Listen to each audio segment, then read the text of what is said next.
السلام علیکم ورحمۃ اللہ وبرکاتہ اعوذ باللہ من الشیطان الرجیم بسم اللہ الرحمن الرحیم آیت نمبر 31 قل آپ فرما دیجیے ان کن تم اگر تم تحبون اللہ تم محبت کرتے ہو اللہ سے فاتبعونی تو میری پیروی کرو یحببکم اللہ اللہ تم سے محبت فرمائے گا ویغفر لکم اور تمہیں بخش دے گا ذنوبکم تمہارے گناہوں کو واللہ اور اللہ تعالی غفور الرحیم بہت بخشنے والا رحم فرمانے والا ہے۔ ویسے تو یہ آیت بہت سارے ٹاپکس میں بہت سارے خطابات میں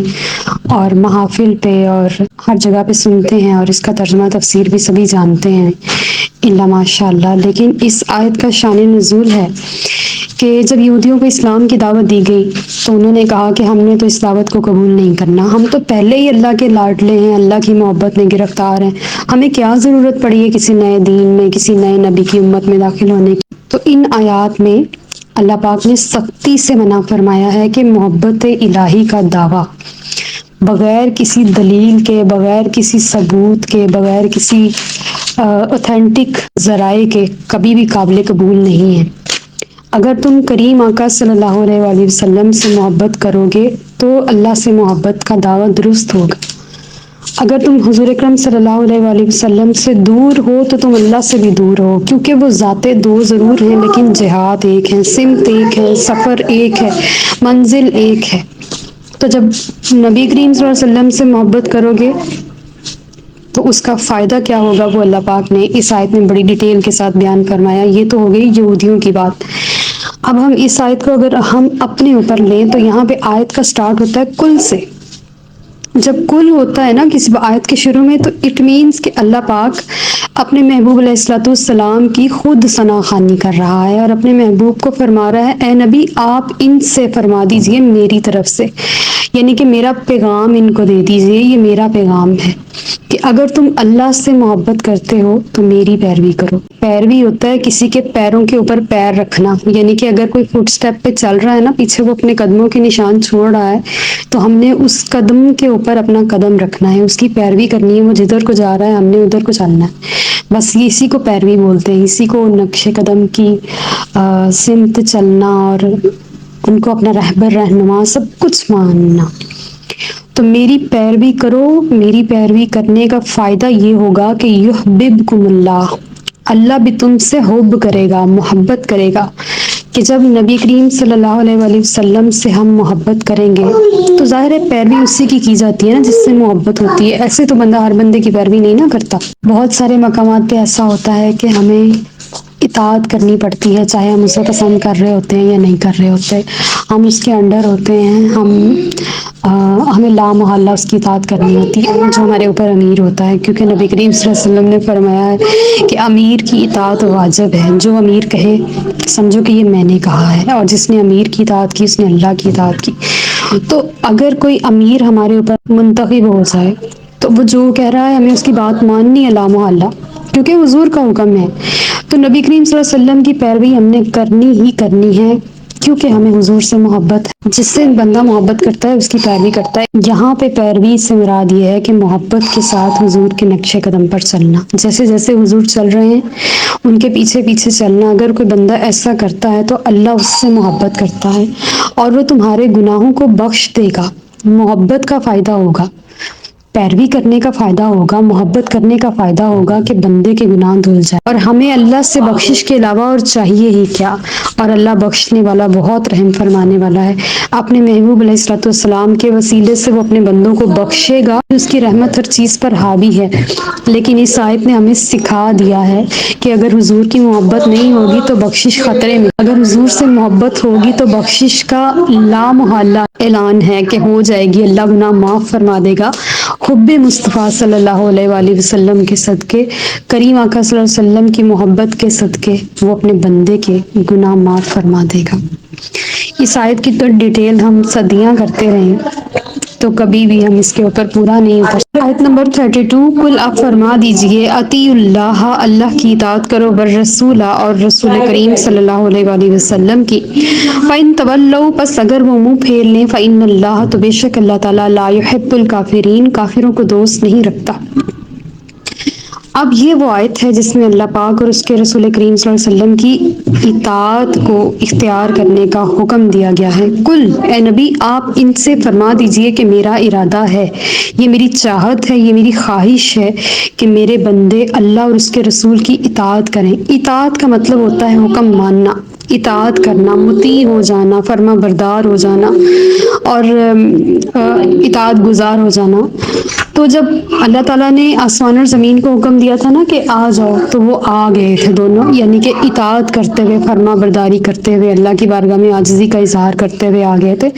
تو بندے کو بھی یہی حکم ہے کہ اطیع اللہ، اللہ کی اطاعت۔ اللہ کی اطاعت ہم کیسے کر سکتے ہیں؟ اللہ کیا کرتا ہے جو ہم اس کی اطاعت کریں؟ اطاعت تو وہ ہوتی ہے نا کہ جو اس نے کر کے دکھایا ہم اس کے پیچھے پیچھے کرتے چلے جائیں۔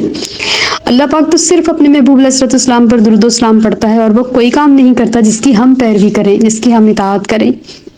تو اللہ کی اطاعت نبی کریم صلی اللہ علیہ وسلم پر درود و سلام ہے، اور رسول کی اطاعت آپ نے سب کچھ ہمیں کر کے دکھایا ہے، کیسے اٹھنا ہے، کیسے بیٹھنا ہے، کیسے سونا جاگنا ہے، کیسے معمولات زندگی اپنانے ہیں، کس بات میں آپ کی کیا رائے ہے، کس طرح سے نماز پڑھنی ہے، حج روزہ زکوٰۃ کیسے ادا کرنی ہے، مخلوق کی خدمت کیسے کرنی ہے، اور مہمانوں کے ساتھ کیسے ڈیلنگ کرنی ہے، کاروبار کیسے کرنا ہے، تجارت کیسے کرنی ہے، ہم نے اپنی زندگی کے خرید و فروخت کیسے کرنی ہے، شادیاں کیسے کرنی ہے، جو کچھ بھی ہے کریم آقا صلی اللہ علیہ وسلم نے کھول کر بیان کر دیا۔ دنیا اور آخرت کا کوئی راز ایسا نہیں رکھا جو ہمیں بتا نہیں دیا، اور ہم پر سے کوئی چیز اٹھائی نہیں گئی، چھپائی نہیں گئی، بلکہ حضور نے ہمیں سب کچھ کھول کر بیان کر دیا۔ آپ نے اپنا حق نبوت عطا فرمایا اور ہمیں سب کچھ عطا فرما دیا۔ تو اطیع اللہ والرسول سے مراد یہ ہے کہ اللہ کی اطاعت میں نبی کریم صلی اللہ علیہ وسلم پر درود و سلام پڑھو، اور نبی کریم صلی اللہ علیہ وسلم کی اطاعت میں اپنے رب کے سارے احکامات مانو۔ اور یہاں پہ اتباع اور اطاعت میں تھوڑا فرق ہے، جس کو آپ بے شک اپنی ڈائری میں ضرور نوٹ ڈاؤن کریں، کہ اطاعت کہتے ہیں حکم ماننے کو۔ یہ سمپل حکم ہے، اس میں محبت کی کا تڑکا ضروری نہیں ہے، بس اس نے آرڈر دے دیا ہم نے مان لیا۔ لیکن اتباع سے مراد ہے محبت کے ساتھ پیروی کرنا، کہ محبت کے ساتھ اس حکم کو ماننا۔ تو یہ اتباع کا درجہ اطاعت سے تھوڑا سا زیادہ ہے، تھوڑا سا بلند ہے، اس لیے اللہ پاک نے بعض مقامات پر اتبعوا الرسول بھی کہا ہے کہ رسول کی پیروی کرو، اور وہ محبت کے ساتھ پیروی کرو۔ اطاعت میں محبت لازم نہیں، لیکن اتباع میں محبت لازمی ہے۔ اور اگر وہ منہ پھیر لیں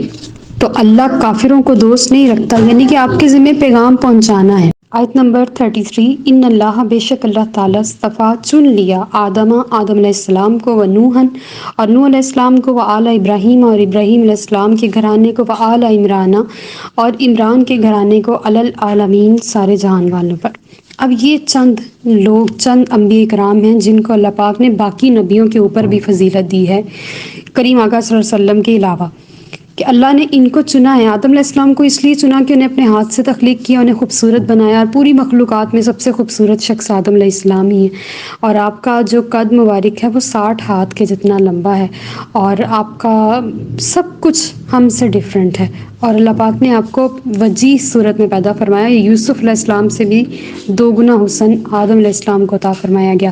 اور نوح علیہ السلام کو آدم ثانی بنایا۔ آدم علیہ السلام کی ساری نسل مبارک جو تھی وہ نوح علیہ السلام کی کشتی میں رہ گئی، اور باقی سب ہلاک ہو گئے۔ تو نوح علیہ السلام کو آدم ثانی بنایا، انہوں نے دوبارہ سے دنیا آباد کی۔ اور ابراہیم علیہ السلام کو اللہ پاک نے بلند مرتبہ اس لیے دیا کہ وہ اللہ کے خلیل بھی تھے، اور ان کی آل حضرت اسماعیل علیہ السلام سے اللہ نے اپنے محبوب علیہ الصلوۃ والسلام کو بھی بھیجا۔ اور آل عمران سارے بنی اسرائیل ہیں، اور اس میں حضرت مریم علیہ السلام کے والد کا نام عمران ہے، جو حضرت سلیمان علیہ السلام کی نسل میں سے تھے، اور حضرت موسیٰ علیہ السلام کے والد کا نام بھی عمران ہے، لیکن یہاں پہ تذکرہ حضرت مریم علیہ السلام کے والد ہی کا ہو رہا ہے، جن کا حضرت عیسیٰ علیہ السلام تک سلسلہ نسب جو ہے وہ جاتا ہے۔ ان سب کو اللہ تعالیٰ نے سارے جہانوں پر چن لیا، ان کے گھرانوں کو اللہ پاک نے سارے جہان والوں کے گھرانوں پر چن لیا ہے۔ ابراہیم علیہ السلام کے بیٹے حضرت اسماعیل علیہ السلام کی آل مبارکہ میں سے کریم آقا صلی اللہ علیہ وسلم تشریف لے آئے، تو اٹ مینس کہ یہی چند گھرانے ہیں جو اللہ پاک کو سب سے زیادہ پسند تھے، اور ان کا رتبہ جو ہے وہ سارے نبیوں میں بلند ہے، اور یہ سارے انبیاء بھی ہیں اور رسول بھی ہیں۔ ذریاتم، یہ ایک نسل ہے، بعدھا من بعدن، ایک دوسرے کی اولاد میں سے ہیں، واللہ اور اللہ تعالیٰ سمیع علیم، سننے والا اور جاننے والا ہے، یعنی کہ یہ جتنی بھی نسلیں چلی ہیں نا دنیا میں، یہ ان ساری نسلوں کے وہ ہیں ماخذ، ان کی اصل میں جڑ، اور جتنے بھی انبیاء کرام تشریف لائے ہیں وہ انہی کی نسلوں میں سے تشریف لائے ہیں، اور یہی اللہ پاک کی بارگاہ میں سب سے بلند مرتبہ نسلیں ہیں جو ایک دوسرے کی اولاد میں سے ہیں۔ وما علینا الا البلاغ المبین۔